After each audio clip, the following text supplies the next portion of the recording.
Number 6. Generally, things that are familiar and widely accepted are preferred over more efficient alternatives. The layout of the QWERTY keyboard clearly illustrates this lesson. Typewriters were invented in the 1860s, but typists in the 1870s were already sending complaints about the problem of frequent key jamming at high typing speeds. To solve the problem, an engineer developed QWERTY, which deliberately separated common letter pairings from the simple idea that if the typing rate decreased, the jams would decrease too. Later, competing manufacturers tried to promote other designs that facilitated faster typing while minimizing jamming, but the layout of the QWERTY keyboard had already come to dominate the market. By the time computers were invented, QWERTY keyboards were too entrenched as a standard for people to accept a new product. Thus, 99.99% of modern computers are produced with an inefficient, unwieldy QWERTY keyboard. Number 7. There is increasing evidence that the productivity and performance of employees is improved when their needs are met. That's why many companies are starting well-being programs to address their employees' physical needs. These days, it is uncommon for companies to invest in meeting their employees' needs in order to motivate them and improve their performance.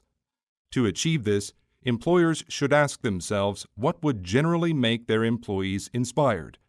This could be done by simple initiatives, like limiting the length of meetings and lowering the expectations of how quickly employees should reply to emails. Some progressive companies in Silicon Valley, for instance, are even taking steps like providing their employees with high-quality food, fitness facilities, and nap rooms. Number 8. Rumors are rarely constructive. Instead, they are usually mean-spirited and untrue. Therefore, when you repeat a rumor, chances are that you are contributing to the damage of an innocent person's reputation. People who repeatedly do this will sometimes defend their behavior by saying it wasn't malicious. After all, they were just repeating what they had heard and had no way of knowing it was untrue. This, of course, is a weak defense.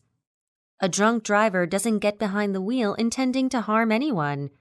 But if he or she kills someone, this doesn't matter.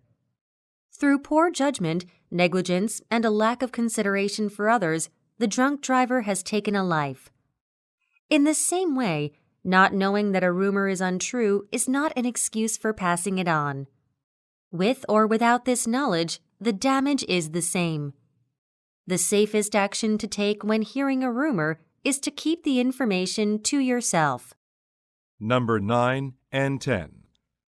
There are so many unusual styles of art that they may not be recognized as art at first glance. A 19th century art patron, for example, who was accustomed to landscapes and portraits painted in a realistic style, would have had an extremely negative reaction to the work of an impressionist. All modern art fans are used to the abstract nature of such art and can easily see the beauty it contains. To us, impressionist paintings are simply stylized interpretations of realistic scenes, but to first-time viewers, they were unexpected enough to create feelings of discomfort. What this tells us is that what we know helps determine what we like. When something does not harmonize with our already existing knowledge, it provokes a negative reaction. Therefore, the broader your knowledge base, the greater your ability to appreciate new things. In the 1940s, many jazz fans with a narrow focus on the big band style of that genre could not easily come to terms with the new free-form style of the younger generation.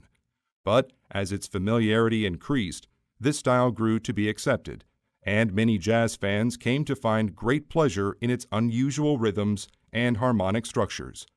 In music, as in all art forms that change over time, what sounds like mere noise to the older generation may eventually grow to become the standard accepted style.